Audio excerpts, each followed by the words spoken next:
Olá, meus caros. Aqui é o Corvo. E hoje dou prosseguimento aos comentários feitos sobre a obra The Witcher, da autoria de Andrzej Sapkowski. Estarei falando de O Limite do Possível, conto introdutório do livro A Espada do Destino, e certamente aquele de proporções mais fantásticas deste volume. O conto nos introduz a um dia típico no cotidiano do bruxo, onde ele está colocando sua vida em risco mais uma vez na caça de um monstro por míseros trocados, enquanto aqueles que contrataram seu serviço pouco se importam com a sua integridade física. Na verdade, eles mais se interessam por seus pertences, querem usurpá-lo, caso seja confirmado o revés do bruxo. Como o próprio Geralt coloca, isto é bastante corriqueiro. Um encontro com vários humanos ávidos por ajuda, pelo contrato de seus serviços, mas com nulo reconhecimento por ele. Eles fazem o contrato apenas porque não há, na verdade, outra opção para eles, não porque exista respeito por aquilo que o bruxo faz.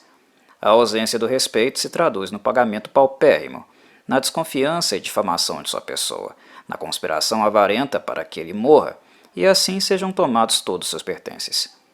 Este é o cotidiano de um bruxo que aqui, na introdução do conto, está colocando sua pele em risco para um basilisco. Quando os contratantes sugerem que Geralt, em virtude da demora, teria morrido ao lidar com a criatura, como muitos antes dele morreram na mesma empreitada, começam a discutir então sobre quem ficaria com seus pertences. E só não levam tudo porque são impedidos por um homem nobre, trajando túnica marrom, que se apresenta como Borch Três Gralhas. Borch os interrompe, acompanhado por uma dupla de mortais guerreiras erricanas, Thea e Vea, treinadas desde a juventude para o combate. Ele ajuda Geralt a não ficar mais pobre do que ele já é. Borch alega jamais andar armado, o que na verdade é uma falácia, pois ele não poderia estar mais armado do que com as duas guerreiras ricanas que são seus braços direito e esquerdo. Uma escolta, obviamente, mas uma suficientemente eficaz para que ele possa fechar os olhos e dormir tranquilamente à noite, inclusive com ambas as guerreiras dividindo a sua cama. Algo que é notório quando Geralt termina o serviço e se torna ciente do que está acontecendo é como ele encara a situação com bastante naturalidade, embora o gosto seja ainda amargo. Acontece com muita frequência que ele não se surpreende nem um pouco. É algo que não provoca no bruxo qualquer tipo de explosão ou represália, porque já se trata de algo completamente previsível para ele ser traído ou apunhalado pelas costas pelas próprias pessoas que ele está momentaneamente salvando. Ah, Corvo, mas é bom lembrar que ele está trabalhando, é um assunto profissional. Sim, meus caros, mas também lembro que um homem, ou Witcher, precisa comer. Seu estômago não é forrado com vento e ele não faz fotossíntese. E o fato de pagar não dá ao contratante o direito de tratar os outros como bem entender, coisa que só não compreende quem é muito mau caráter. Embora os asquerosos indivíduos tenham tramado para roubar o bruxo, na sua ausência, inclusive furtar Plotka, que, como mencionei nos podcasts do livro O Último Desejo, não é apenas uma montaria, muito mais que isso. Geralt considera a égua como uma amiga, como um familiar. Bem, Geralt não desembanha a espada, apenas os manda para o quinto dos infernos. Deixa os malditos irem embora. Algo que todos poderiam ter feito, caso um deles não tivesse ameaçado Bork Três Gralhas quando este o impediu de roubar o bruxo. Bork, claramente, é consideravelmente mais orgulhoso do que o bruxo e pouco aberto a desaforos.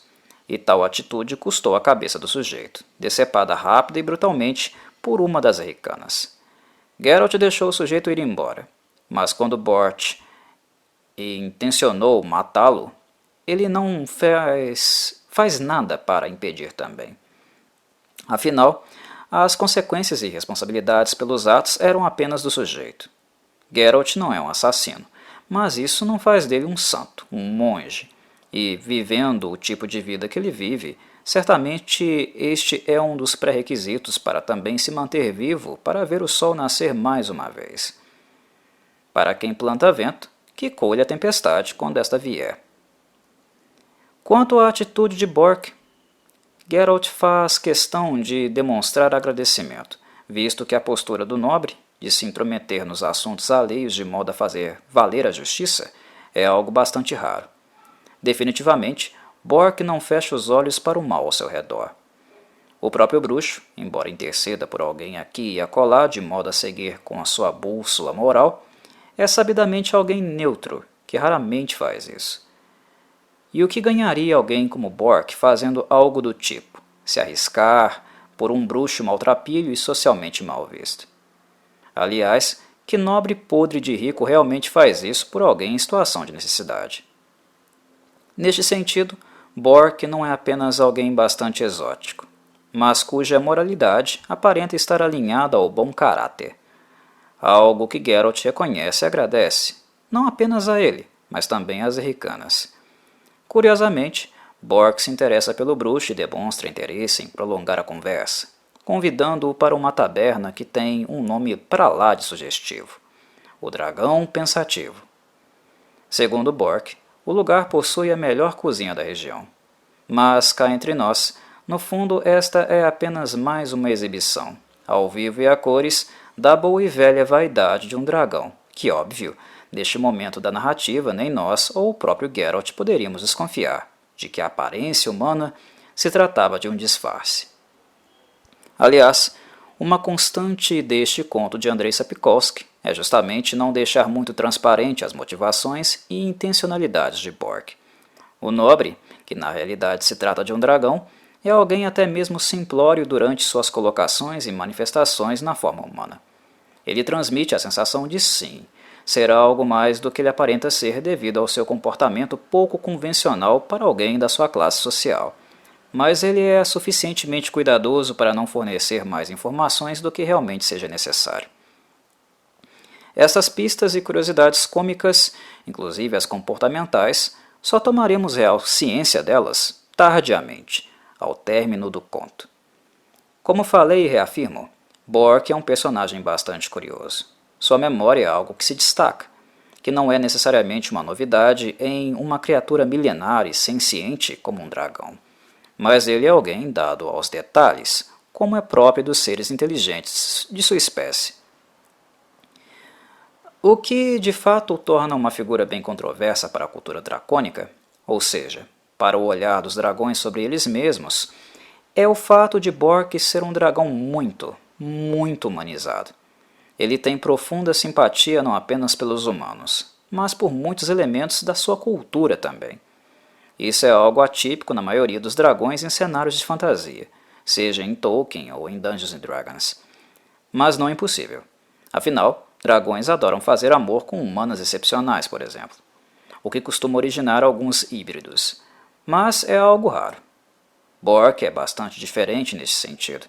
O fato de ser um dragão dourado condicionou a usar sua habilidade metamórfica para se camuflar, visto que ele, além de ser um dragão, o que por si só o coloca sob os holofotes, ele também é uma gorda conta bancária ambulante, digamos.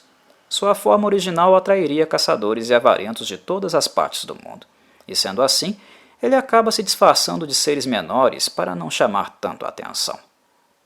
O fato é que a aparência humana, que ele diz a Geralt ser sua preferida porque ele gosta de humanos, talvez o tenha levado a se aculturar inevitavelmente.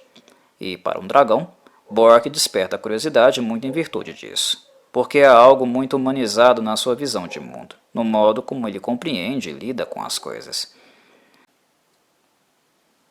Isso pode ser presenciado no seu próprio paladar, ora bolas. Ele se delicia com uma abundância de pratos da culinária humana, sempre lambendo os beiços. Sua oratória e linha de raciocínio compartilham certa proximidade com a ótica humana, mas sensivelmente mais refinada em virtude dele ser um ancião. Mas acredito ser este também um elemento-chave na estrutura de personagem de Bork, ou melhor, Vilain Tretemerve, seu verdadeiro nome, cujo significado é Três Aves Negras. Talvez ele já conviva há séculos com os humanos, sempre em disfarce, algo que o fez ser humanizado simbioticamente, digamos. E a mistura entre o dracônico e o humano, no meu modo de ver, acabou originando uma figura bastante agradável. Algo bastante avesso a Vilain Tretemerve, em comparação com seus parentes, é a relação que ele tem com o tesouro. Dragões são reconhecidamente criaturas bastante avarentas, que possuem uma memória quase fotográfica em relação aos seus espólios.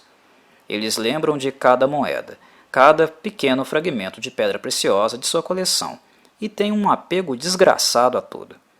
Se uma moeda some, é como se ele farejasse que a maldita moeda não está mais ali.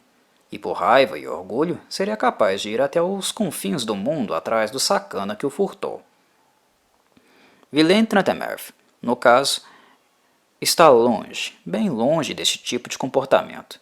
Digamos que ele não deixou de ser um dragão no que diz respeito ao comportamento e valor que ele dá ao seu tesouro. Inclusive, no fim deste conto, ele sai até mais rico do que começou, por herdar o tesouro e o filhote do dragão fêmea que ele veio ajudar após ela ter sido envenenada pelo lazarento sujeito que é chamado por todos de come-cabras. Será por quê, né? Sim, é exatamente isso que você está pensando aí. A relação de Vilain Trentemerve com o tesouro ainda é relativamente íntima, mas digamos que ele não é mais tão mão de vaca em proporções épicas, como os dragões costumeiramente são.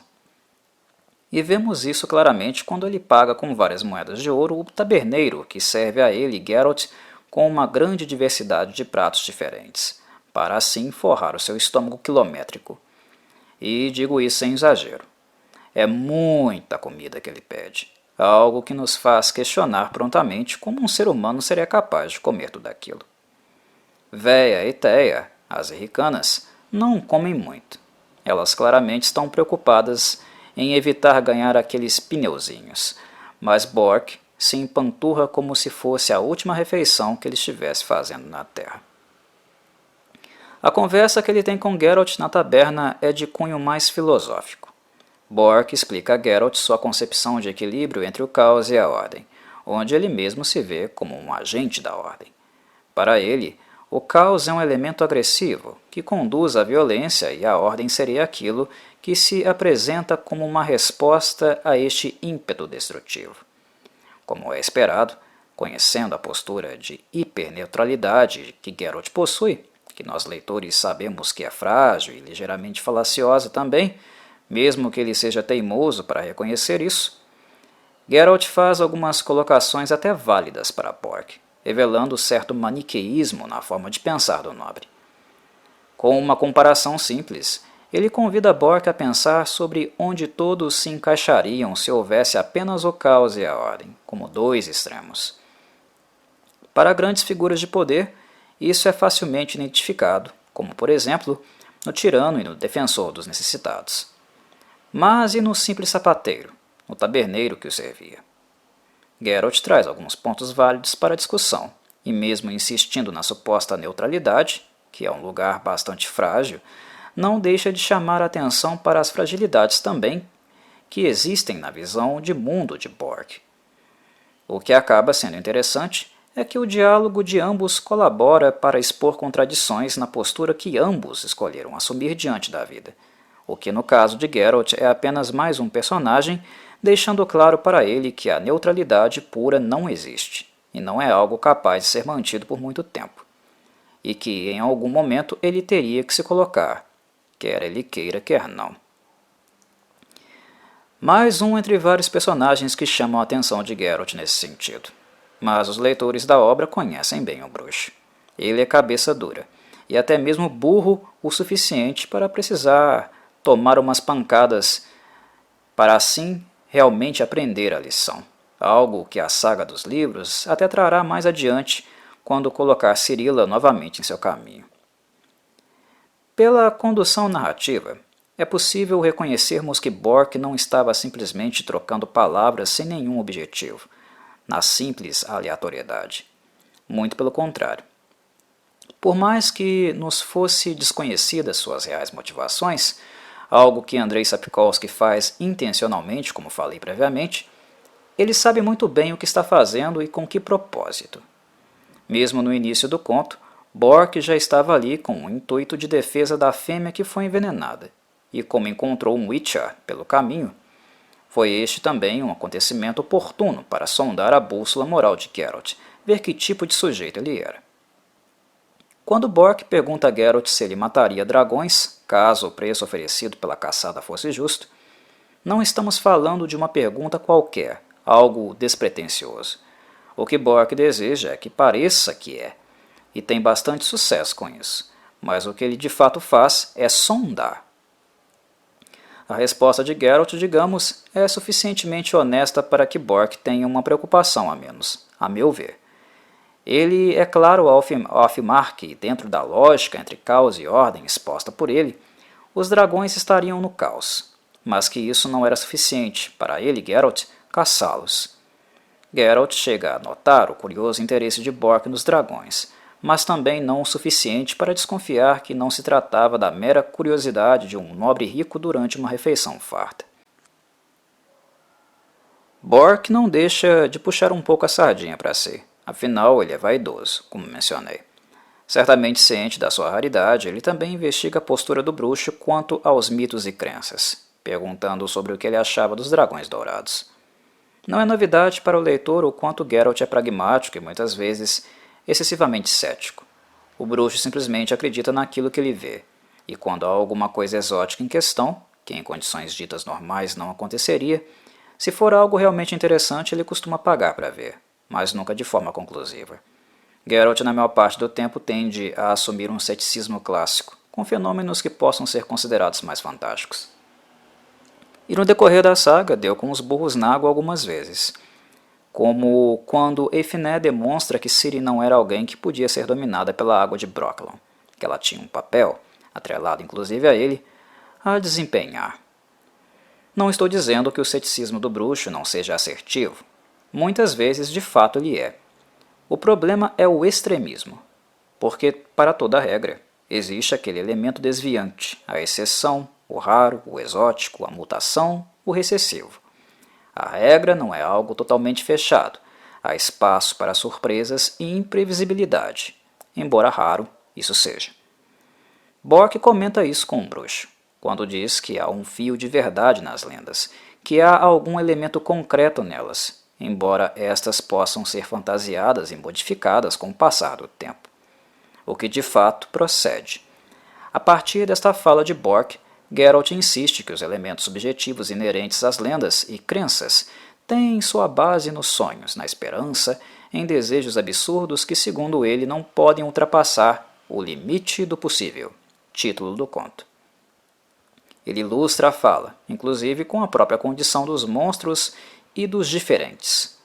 Os raros, de menor número exóticos, segundo Geralt, tendem a desaparecer a médio e longo prazo, visto que seu desvio genético da normalidade tende também a criar um fenômeno muito comum, fisiologicamente falando, que é a esterilidade, a impossibilidade de perpetuar a espécie. O bruxo está correto nesta afirmação, mas é bom reforçar, isso não é necessariamente uma regra. A própria existência de uma mutação já é um dado significativo de que algo, anteriormente, que acreditava não ser possível, ocorreu. A mutação é um desvio imprevisível. A natureza ainda é capaz de nos surpreender além do que acreditamos saber sobre ela. Algo que a conversa com Bork, inclusive a sua própria existência enquanto dragão dourado, que para Geralt só seria possível no mundo dos sonhos, dá bons frutos. É uma conversa bacana. Bork expõe certo fatalismo e o comportamento turrão de Geralt, bastante inflexível, que, como mencionei, ele tomaria umas boas pancadas no decorrer da saga para finalmente entender que tal postura não é condizente com alguém que defende os princípios que ele defende. Se ele é capaz de apontar o dualismo de Bork, o maniqueísmo dele, quando este falou do caos e da ordem, ele, Geralt, ter uma concepção tão fechada sobre o que é o limite do possível, expõe de certa maneira uma contradição. Geralt muitas vezes é contraditório, e normalmente o é quando a água começa a bater no próprio umbigo dele, quando o assunto se torna pessoal, emocional. É algo que acompanhamos muito. Uma flexibilização maior do bruxo em relação aos seus conceitos fechados demandará muitos capítulos na obra de Andrei Sapkowski, inclusive espinhentos. Geralt apanha muito para aprender e muitas vezes por ser teimoso. Mas prossigamos.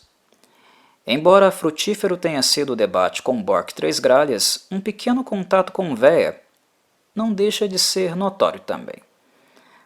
Não tanto pelas insinuações sexuais da Zerricana, mas sim pela visão que ela tem de Borg, que, para uma Zerricana, necessário grifar isso aqui, era algo realmente muito estranho. É justamente isto que deixa Geralt intrigado, a razão de Zerricana servirem um sujeito como Borg, visto que elas são guerreiras livres e sua cultura seja baseada no culto da força, simbolizada pelos dragões.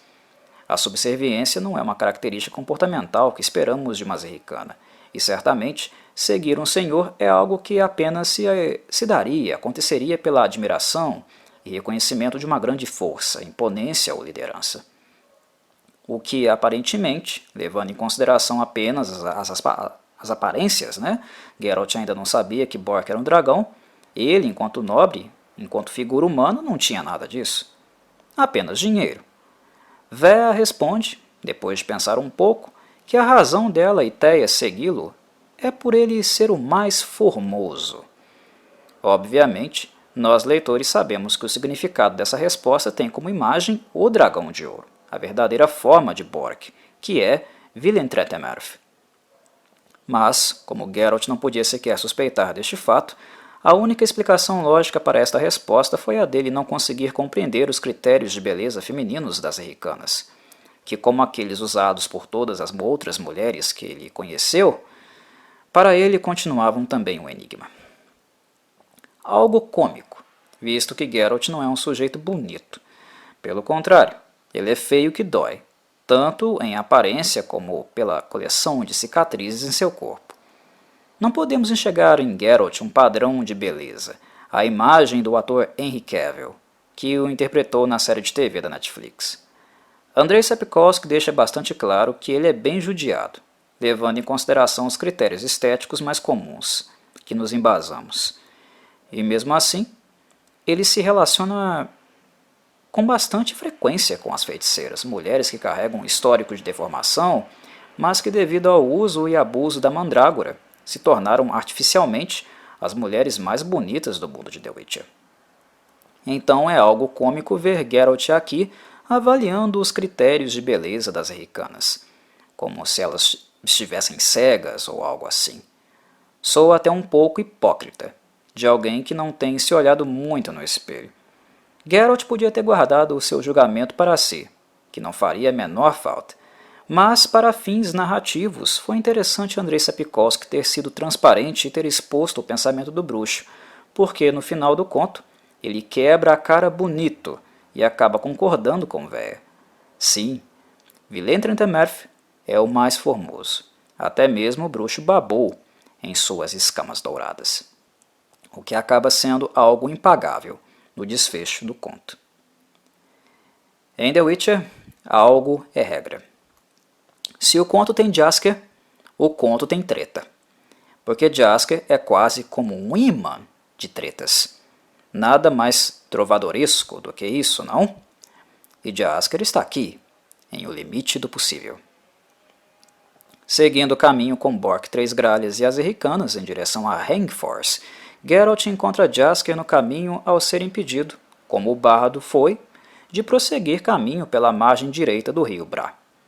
Jaskier o coloca a par da situação. Niedamir, o rei adolescente de um reino minúsculo chamado Caingorn, estava perseguindo um dragão e mandou fechar a estrada para que ele pudesse sozinho perseguir a fera. O fechamento era para evitar que outros participassem do empreendimento e não ficassem com os lucros e glórias. Jaskier conta, com um alarde que é costumeiro dele, que um dragão apareceu na região e começou a comer o rebanho local. Geralt, incrédulo, menciona que um dragão não aparecia naquelas bandas há muito tempo e acredita que se trata de algum outro monstro alado, que as pessoas estariam se equivocando na avaliação.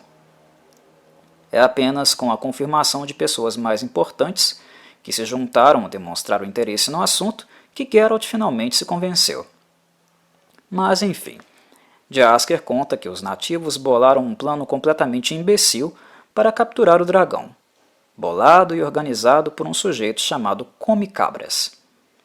Uma ovelha morta foi recheada com eléboro, cicuta, enxofre, piche e taxinhas.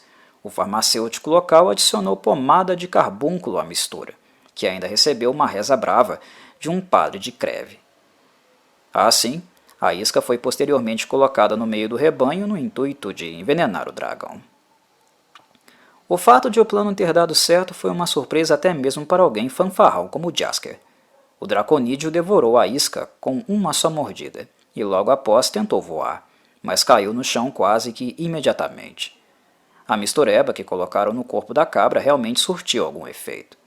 Jaskier procede contando que o coveiro local e o idiota da vila decidiram ir verificar se o dragão estava realmente morto. E deram com os burros na água, porque a criatura estava apenas baqueada. Ela deu cabo dos dois, e claramente Drog conseguiu escapar do local posteriormente.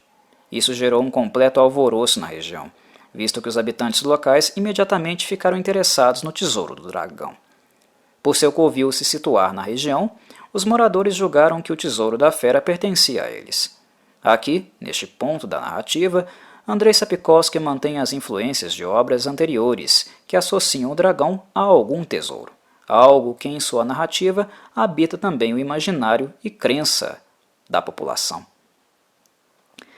Geralt logo deduz que o dragão possivelmente hibernava na região há anos, que algo o despertou e que a fuga da criatura certamente teria como direção o seu covil. E julgou que o fato de Niédamir baixar a lei e impedir a qualquer estranho entrar na região, sem um salvo-conduto, era algo feito também unicamente por interesses econômicos. Mas, ao contrário do populacho, certamente o monarca não teria o menor interesse de dividir um dobrão sequer. É quando Jaskier esclarece que o empreendimento também era movido por interesses políticos. O título de matador de dragão era algo que estava em jogo, e Niédamir supostamente precisava dele para cortejar uma jovem soberana que há pouco havia herdado um reino ainda menor que o dele, Niédamir. Mas aumentar a área de influência de um reino já pequeno certamente seria um bom negócio para ele. Niédamir não era bem visto pelos poderosos deste outro reino, mas o título de matador de dragão daria a ele um status social que impediria qualquer um de se opor ao casamento com a jovem herdeira. E Niédamir não parece estar nem um pouco de brincadeira. Ele recrutou um grupo de profissionais bastante notórios para caçar o dragão. Um deles é o cavaleiro fervoroso, fanático e extremamente desagradável Ike de Dennesley. Um personagem que particularmente é um pé no saco, especialmente para Geralt, e vice-versa, visto que seus interesses profissionais se chocam e são contrários.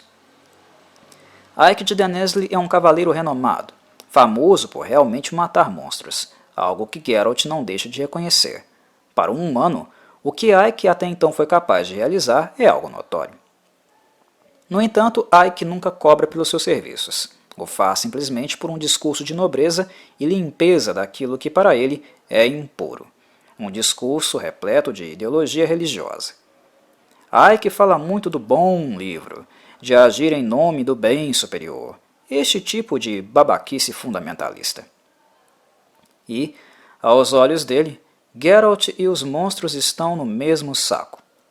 Portanto, além do cavaleiro ser ruim para os negócios do bruxo, também é um sujeito repleto de preconceitos. Os achadores de Siegfried, muito famosos pela caça aos dragões, mataram muitos, também foram convocados, juntos com Iar Pesigrin e um bando de anões. Com apenas estes membros, Niédamir já havia montado um grupo de respeito, mas o dia ainda reservaria algumas surpresas para Geralt.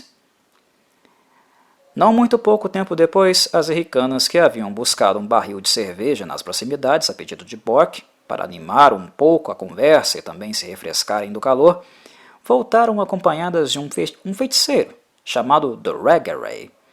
Doregaray se comporta como um feiticeiro que compartilha fortemente dos ideais do Círculo Druida, pois está interessado no tema do dragão não com pretensões de extermínio ou qualquer tipo de lucro. Ele quer preservá-lo, e é mais um daqueles que enxergam Geralt como um sujeito bastante desprezível, mas por razões diferentes. Para Doregaray, os bruxos são um mal, porque eles exterminam os monstros, espécies agora raras na natureza e com isso provocar um desbalanceamento no ecossistema. Ele é mais um personagem que teria um nível de tensão com um bruxo caso Geralt tivesse real intenção de matar o dragão. Mas, como mencionado anteriormente, Geralt não tinha o menor interesse nisso, o que durante o conto deixaria a relação entre ele e Doregaray suficientemente cortês.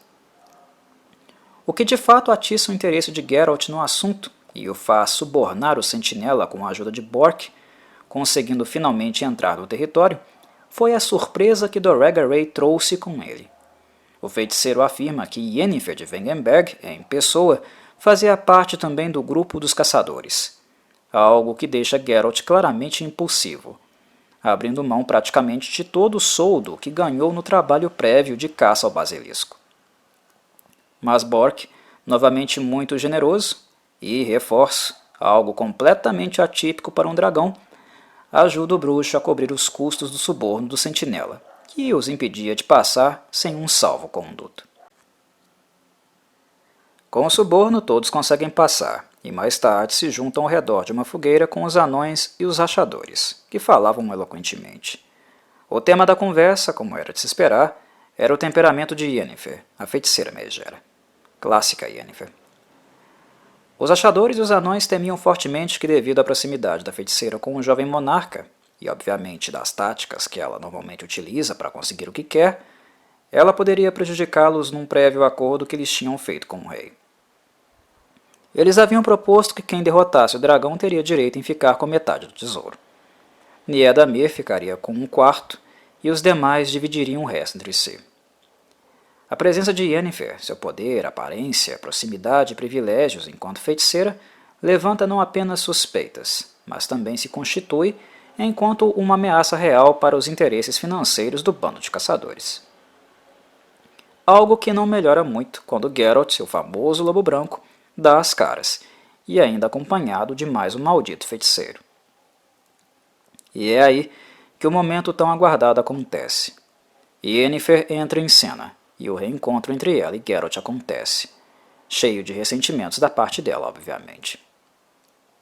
É importante recapitular aqui, neste ponto da narrativa, que Geralt de Rivia abandonou Yennefer de Wengenberg há 4 anos. Foi embora de repente, sem maiores explicações porque, segundo ele, ela era muito dominadora.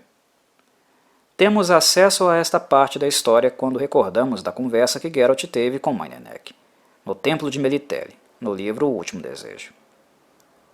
Não apenas algo covarde e grave da parte do bruxo, porque abandono não tem justificativa, é sempre um ato abominável.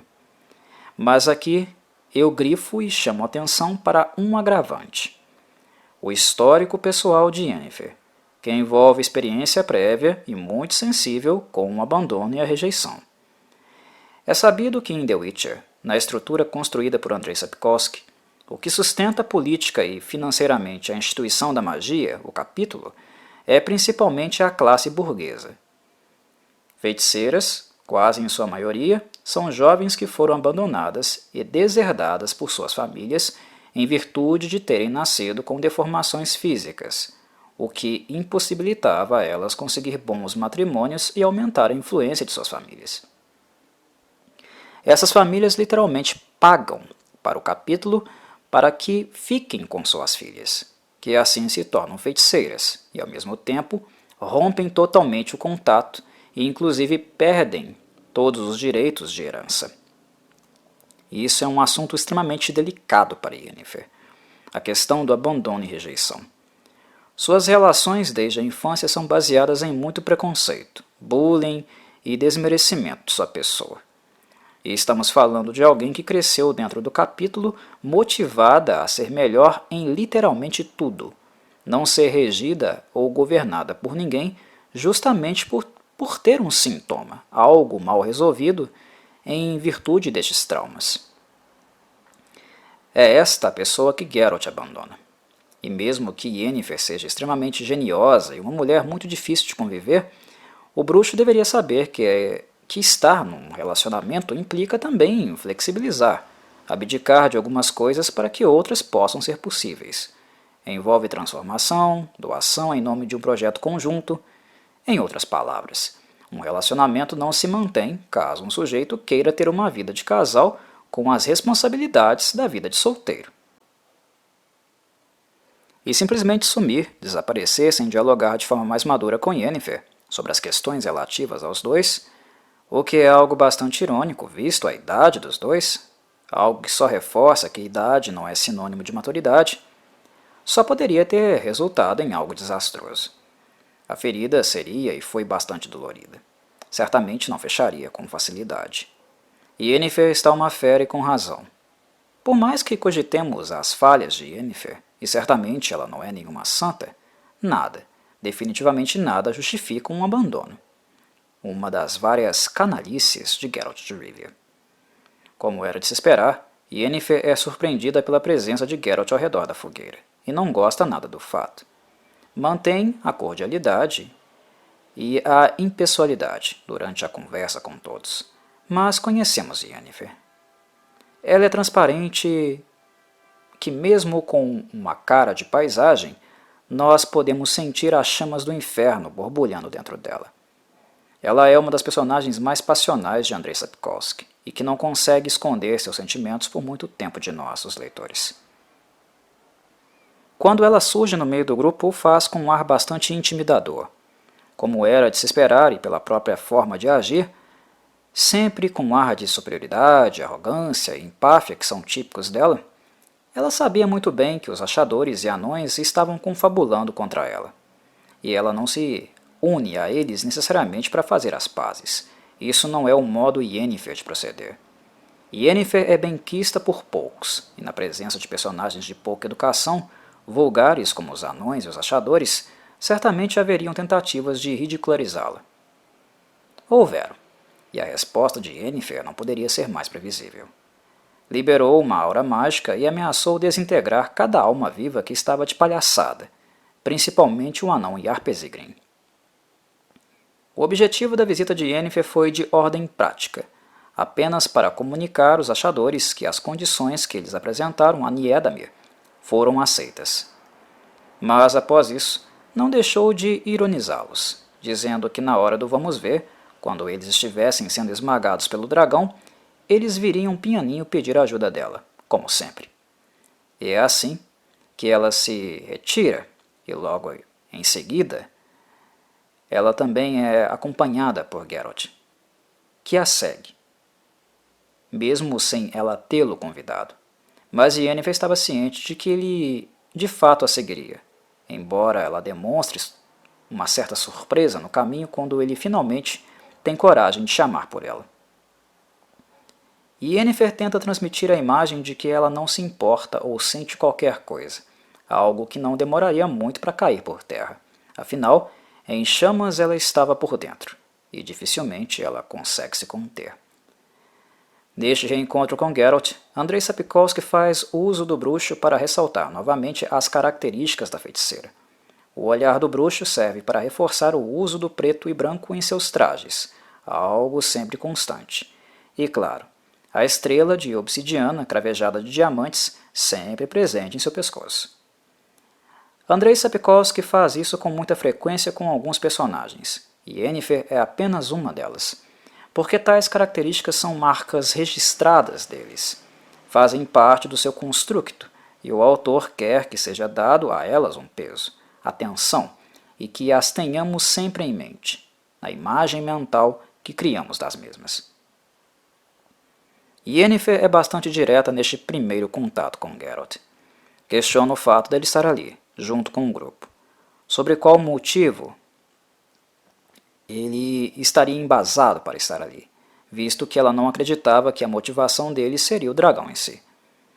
Geralt, ao dizer que a motivação principal era vê-la, acaba sendo ironizado por ela, que afirma que é um comportamento previsível dos homens a idealização de reencontros com antigas amantes, na esperança de reativar o sentimento de algo especial do passado, e assim atualizar também a fantasia de posse, da durabilidade de um sentimento que supostamente seria para todo sempre.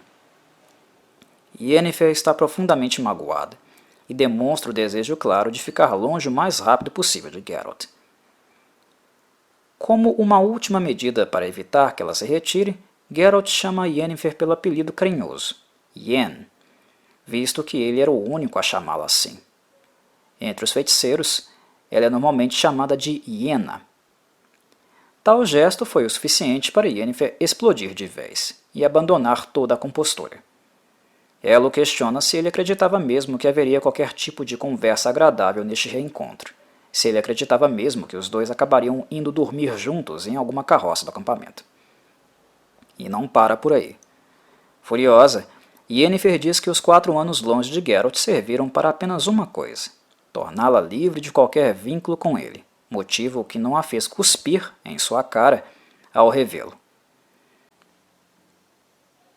Que o motivo de sua raiva é por não ter conseguido compreender ainda a razão dela mesma ter dado tanto a ele, muito mais do que deu a qualquer outro homem em sua vida.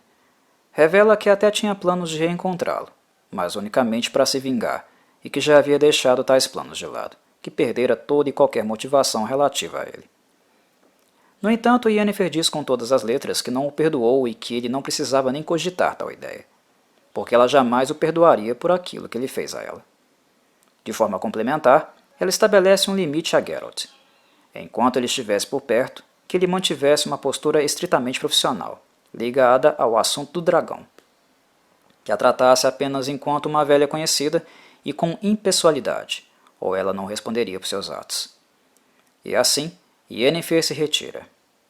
Geralt, sozinho na calada da noite, começa a rir, sem entender o porquê. Mas creio que as razões para isso sejam bastante evidentes. Ele ri do furacão em Yennefer, do seu comportamento tempestuoso que, afinal, faziam 4 anos que ele não presenciava, e que, no fundo, ele também sentiu saudades, pois este temperamento é parte da identidade da feiticeira.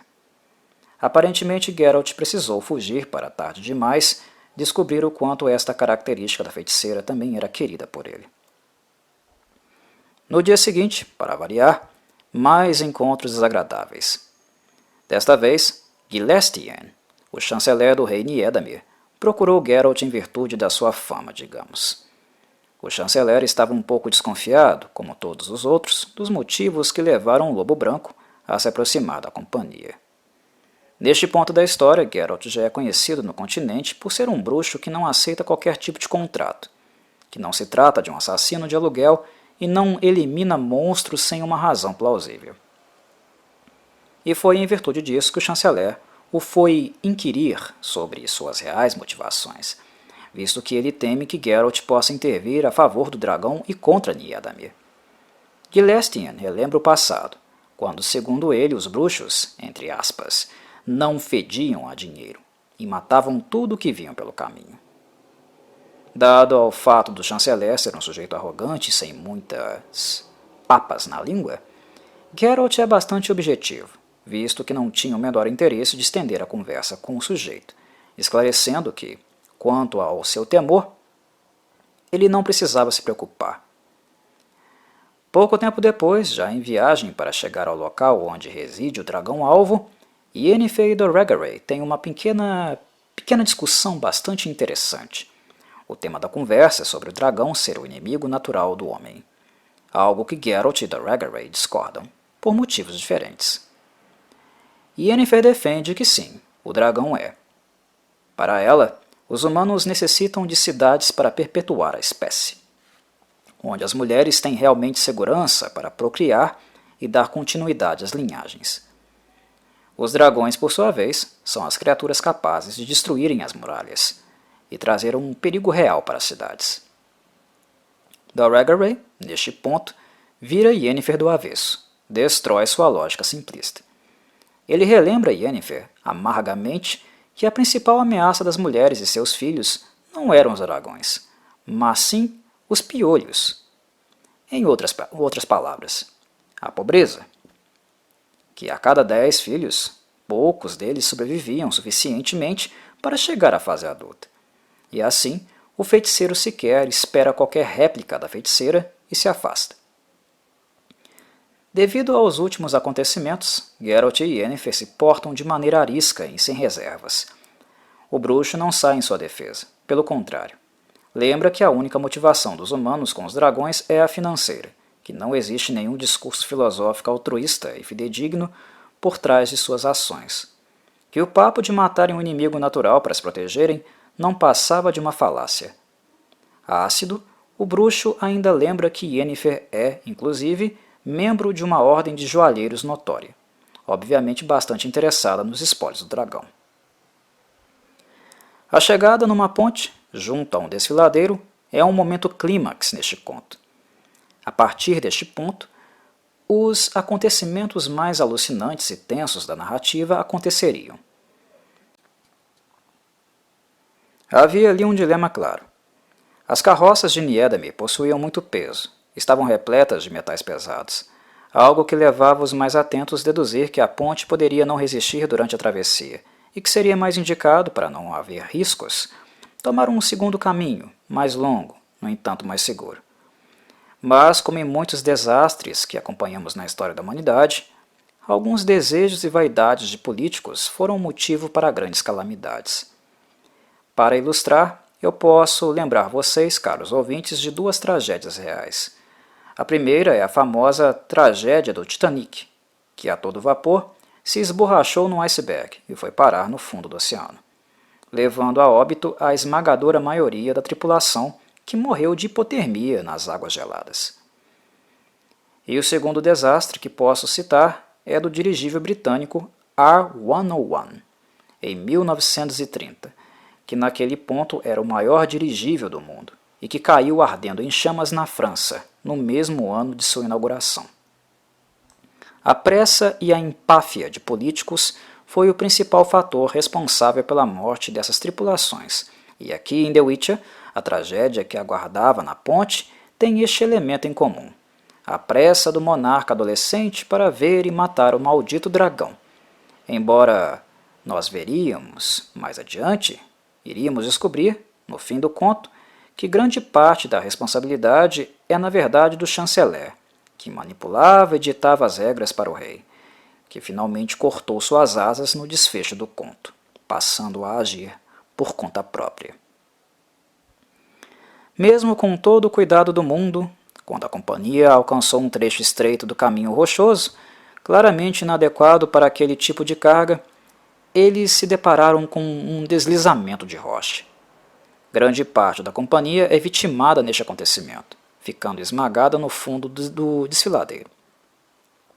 Aqueles que não morreram, convenientemente, foram aqueles personagens que foram apresentados durante o conto com algum grau de importância, ou seja, os achadores, os anões, Doregaray, Niédamir, Gilestienne. Bork e as Erricanas misteriosamente desaparecem. E se não fosse pelo reflexo rápido de Geralt, que crava uma adaga entre as madeiras da ponte, ele e Yennefer teriam morrido na queda. No entanto, a situação não era das mais confortáveis. Agarrada a Geralt, Yennefer estava em risco iminente de queda, e Geralt, por sua vez, além de ter apenas um braço livre, estava ficando estafado em virtude do peso dela. Naquele momento, Geralt e Yennefer estavam por um triz. Se não tivessem uma rápida ajuda, ironicamente morreriam abraçados. Como se não bastasse estar em uma situação tensa e delicada, Geralt e Yennefer ainda tiveram de permanecer por um tempo considerável naquela posição, pois os anões, Rachadores e Gilestienne debatiam se não era aquela uma boa oportunidade para se verem livres dos dois. No fim das contas, quem o salva é o cavaleiro fanático religioso, o insuportável Ike de Dennesley, que lança a ele sua corda élfica. E verdade seja dita, ser salvo por alguém como Ike deixou um gosto bastante amargo em ambos. Mas outro ponto que não posso deixar passar batido. Durante o risco de morte iminente, Geralt mais uma vez pede perdão a Yennefer, que volta a negá-lo. Mesmo numa situação limite, onde poderiam ter sido os últimos segundos da vida de ambos, descobrimos que o ressentimento de Yennefer é de uma dimensão bem maior do que poderíamos ter imaginado.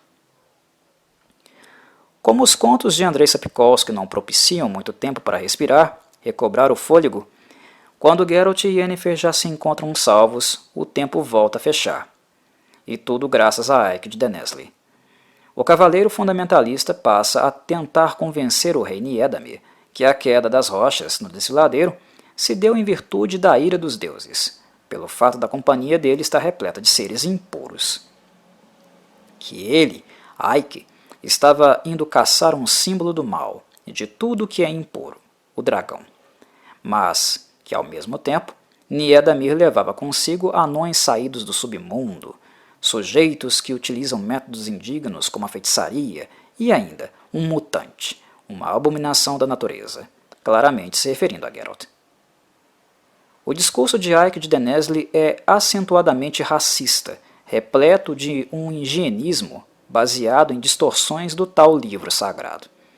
O cavaleiro é um verdadeiro verme, um fanático que acredita ser ele mesmo o arauto do bem, aquele que expurga tudo que é mal segundo a sua moralidade distorcida. Qualquer similaridade com a realidade aqui, meus caros, não é mera coincidência. E este é um momento notoriamente ultrajante da narrativa, que ainda possuiu um alívio cômico, que foi o fato de Jaskier mencionar que se esforça tanto e mesmo assim não é alvo de nenhum pequeno insulto sequer. Ike não falou dele. Mas, pelo menos para mim, Corvo, o alívio cômico pouco funcionou. Tamanho o asco pela figura desprezível de Ike de Dennesley, e que se estende para qualquer pessoa que tenha o mesmo comportamento que o dele. Obviamente, já que ele considera os demais como impuros e indignos, filhos do mal, o cavaleiro é questionado por que raios então jogou a corda que salvou Geralt e Yennefer. Sua resposta, estapafúrdia, foi que o belo rosto de Yennefer o fez crer que algum dia ela renunciará às feitiçarias, e por isso a quis salvar. Yennefer é ainda capaz de agradecer, algo que não se estende a Geralt, que se nega. E pessoalmente, acho que o fato de não agradecer e ter um mínimo de orgulho próprio diante de uma criatura que advoga para o seu extermínio, e o extermínio de todos que são diferentes, é a única resposta coerente. Que se foda a etiqueta. Estou totalmente com Geralt nessa aqui. Mesmo depois de todos os acontecimentos, Yennefer insiste para que o bruxo agradeça e ele se nega, o que faz com que ela jogue na cara dele que de fato ele estava deslocado ali, que ele não pertencia àquele lugar, que ali não era o seu lugar, o que enfim tira Geralt completamente do sério. Ela toca na ferida dele, que por sinal ela conhece. A frieza de Yennefer e seu discurso, onde ele, Geralt, não se encaixa com os humanos, foi então suficiente para queimar o bruxo de vez, fazer com que ele passasse a mão nas suas coisas e quisesse ir embora dali. O que teria acontecido de fato, se Come Cabras não tivesse aparecido gritando que o dragão estava muito próximo deles, mas não aquele que a companhia havia se preparado para matar. Era este um segundo dragão. O contato visual de Geralt com este novo dragão foi um tapa de pelica. Mais um dos seus conceitos inabaláveis e inquestionáveis caindo por terra. Tratava-se de um grande e suntuoso dragão dourado, que para ele só poderia existir em lendas. E a criatura é tão bela que deixa todos de queixo caído, principalmente Dorigery Jaskier, que dizem que ele era nada mais, nada menos do que uma lenda viva, algo digno da mais épica balada. Mas suas escamas de ouro não seduzem por muito tempo, não a ponto de reprimirem um defeito crônico dos seres humanos, a avareza. Quando se deram conta do possível valor de mercado que a criatura teria, logo voltaram a conspirar para assassiná-lo e encher a burra. Jaskier implora para que não fizessem nada ao dragão, que era algo profundamente ultrajante matarem uma lenda viva. Dorigery vai além.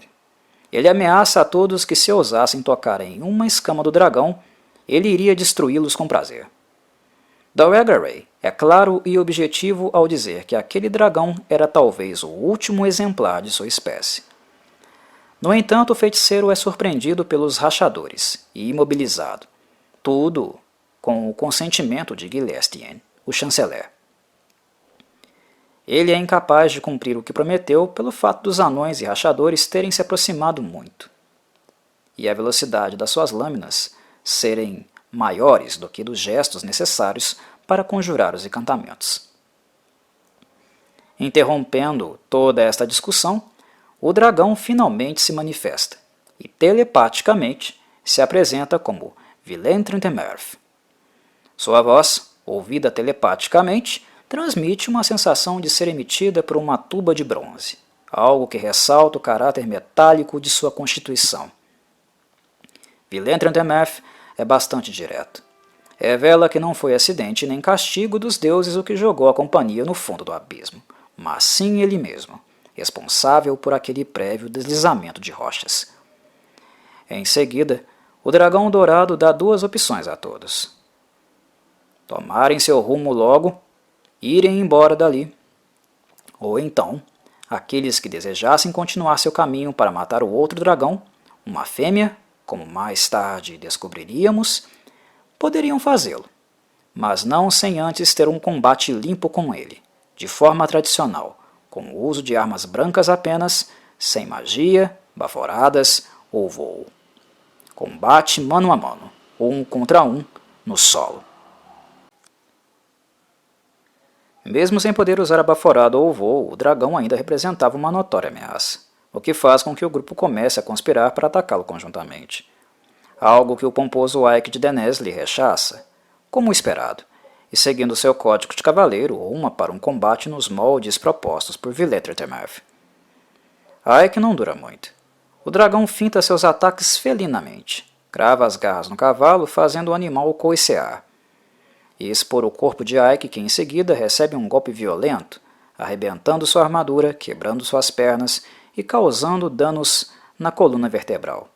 Em outras palavras, inutilizando o desprezível permanentemente. Sagaz, Yennefer logo nota que, pelo comportamento e habilidade de Villain-Trentemerve, um humano jamais seria capaz de derrotá-lo em combate.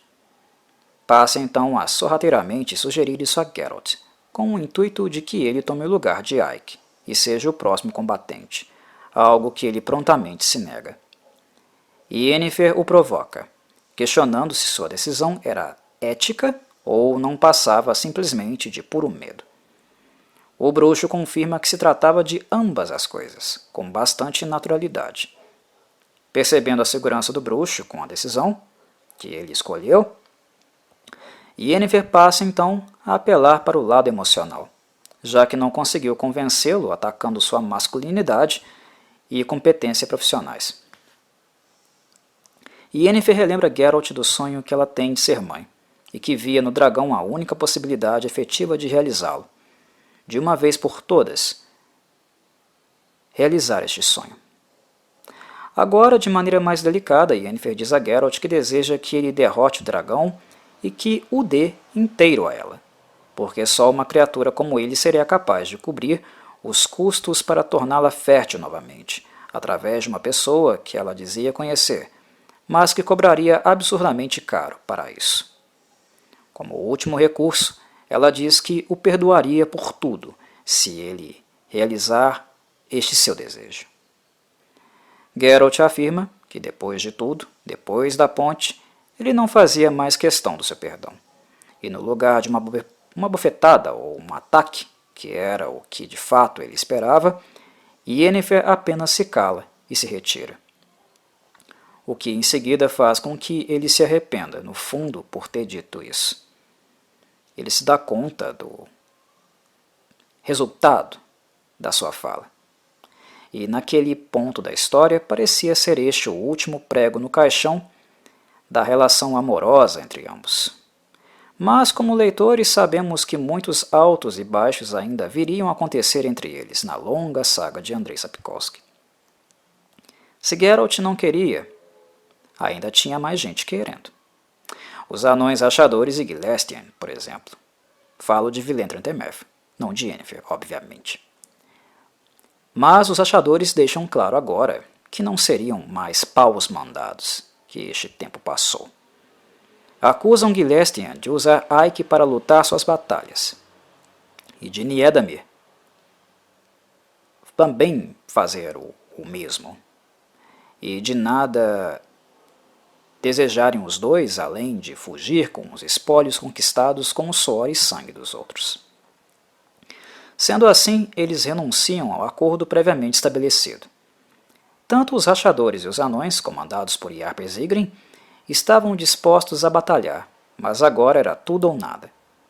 Come Cabras se intromete e tenta convencer Niédamir a deixar o povo, também interessado no dinheiro, assumir a tarefa de matar o dragão. Sentindo-se acuado, Gilestien pergunta ao rei o que deveriam fazer.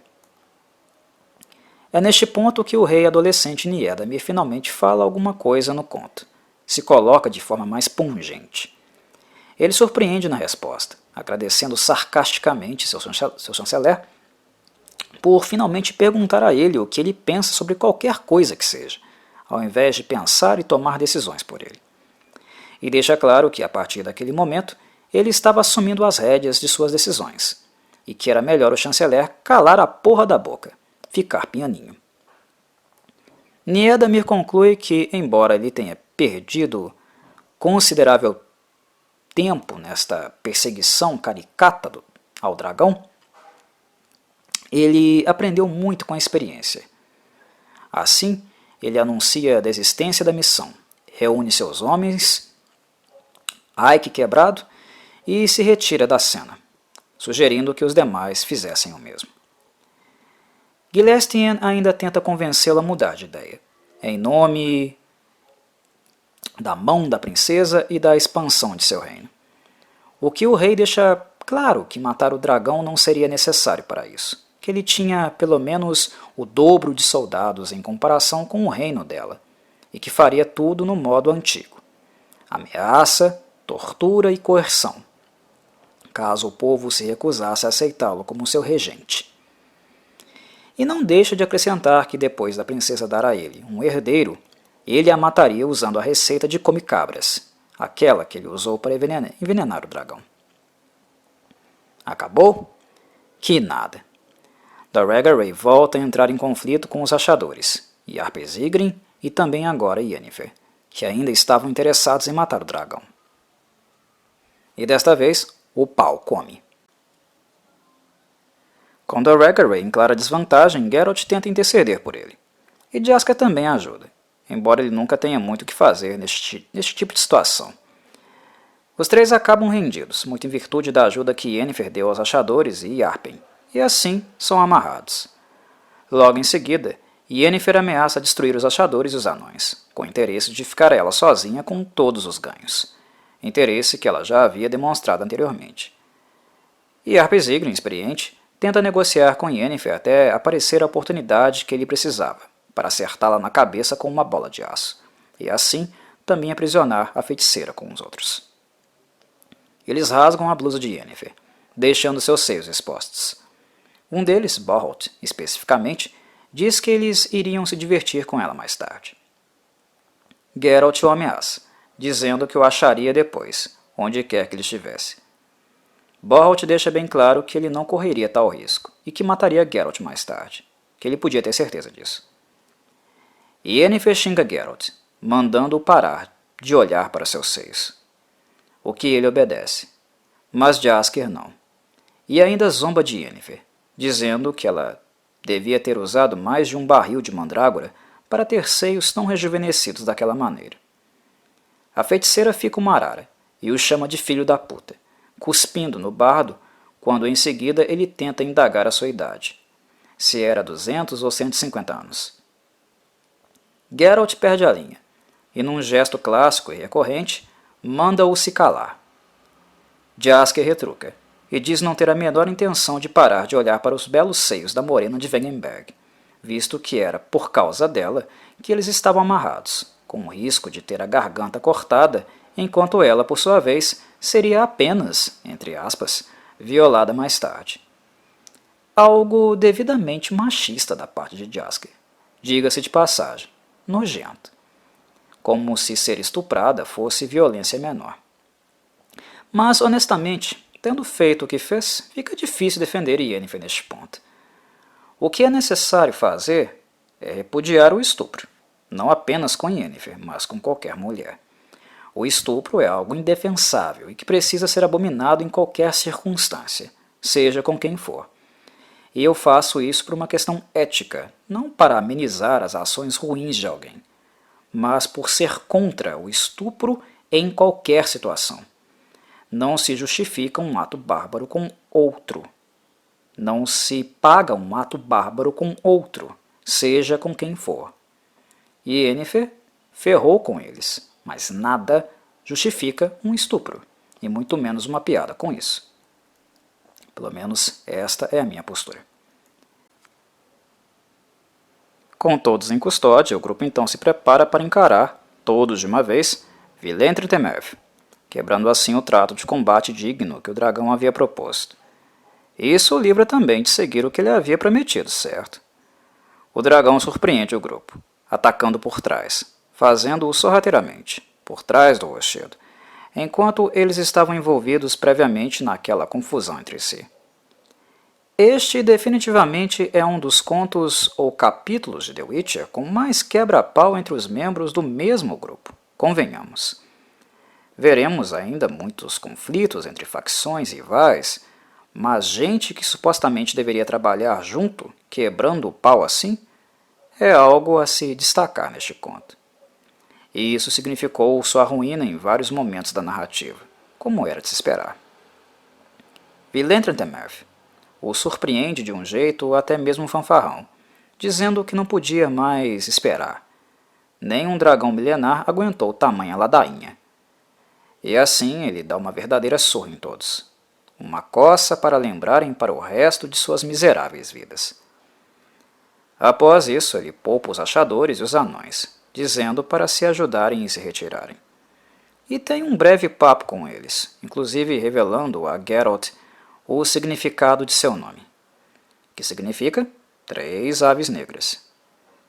E deixa claro o motivo de seu aparecimento e o que de fato ele estava protegendo.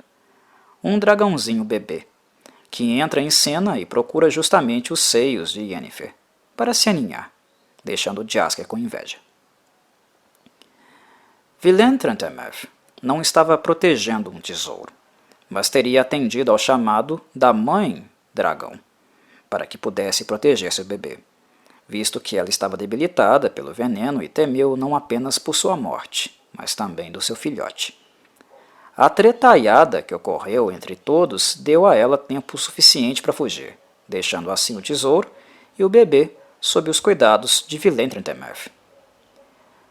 O papo não dura muito porque, mesmo sem o consentimento real, Come Cabras volta com um monte de gente das localidades, montando uma verdadeira milícia para atacar o dragão. Momentos antes dos achadores se prepararem para atacar, Come Cabras já havia sido espancado por eles e expulso. Mas não foi o suficiente, pois o Lazarento volta com uma cambada e cria mais problemas para o dragão, que, pela primeira vez, estava sob risco real. Era muita gente. Em completa desvantagem, Yennefer então surpreende, mudando completamente sua postura. O dragãozinho, se aninhando a ela, certamente trouxe à tona a questão da maternidade para Yennefer, que, empaticamente, eu acredito, tenha se colocado no lugar da mamãe dragão, e finalmente sua ficha caiu. Yennefer estava mais determinada do que nunca a ajudar Villain Temerve, o que, por tabela, ajudaria o dragãozinho. Amarrada, ela pede Geralt para que use o sinal de Igni para queimar as cordas, o que ele hesita em fazer por não conseguir ver onde ele a queimaria. Yennefer insiste, não se importando em ser queimada no processo, o que de fato acontece. Mas, livre, ela começa a perpetrar um verdadeiro alvoroço. A feiticeira ataca os moradores da aldeia com tudo. Usa feitiços que transformam uma guarnição inteira em sapos, esquadrinha rodas de carroça e depois, com os gatos pingados que restaram, ela os transforma em animais um por um, apenas por despeito. Durante o combate, as Ricanas voltaram também a aparecer, fazendo o que elas sabem fazer de melhor, fatiar sem dó. E assim, elas dão cabo dos inimigos restantes também. Algo que acho curioso é o fato dos personagens não ficarem marcados por este episódio na trama, pelo menos não tão enfaticamente como Geralt ficou em Blaviken, no episódio que teve com a Hansa de Renfrew. Morre uma cambada de aldeões nesse conto aqui. Eu interpreto que em Caingorn e regiões próximas, a história de Geralt, Yennefer e Villentretenmerth tenha ficado conhecida, que tenha passado de boca em boca e certamente com pejoração.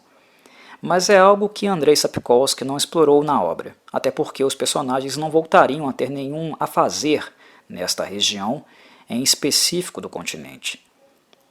Come Cabras, por sua vez, tem o fim mais macabro de todo o conto.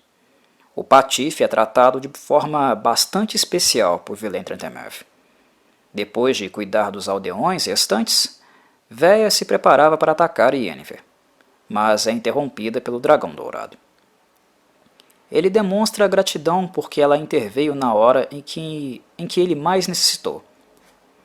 Desamarrando a todos e tendo uma última conversa, Geralt questiona Villentretenmerth a razão dele se disfarçar de humano, mas é algo que eu já expliquei no início do podcast. Antes de partir com Véia e Thea, ele volta a agradecer Geralt e Yennefer, ressaltando que qualquer um poderia ver que os dois foram feitos um para o outro, mas que infelizmente ele não acreditava que algo resultaria da sua união. E é quando Yennefer retoma o tema e o título do conto, respondendo que ela está bastante ciente da questão, mas que por alguma razão ela tem tentado enxergar além do limite do possível. Algo conceitual e importante aqui, para se pensar concomitantemente com a própria simbologia de Villentretenmerth. A busca por ver além dos nossos limites, daquilo que conhecemos, sermos abertos para o novo e termos alguma motivação, uma pequena esperança que seja, por mais improvável que a realização de algo possa parecer.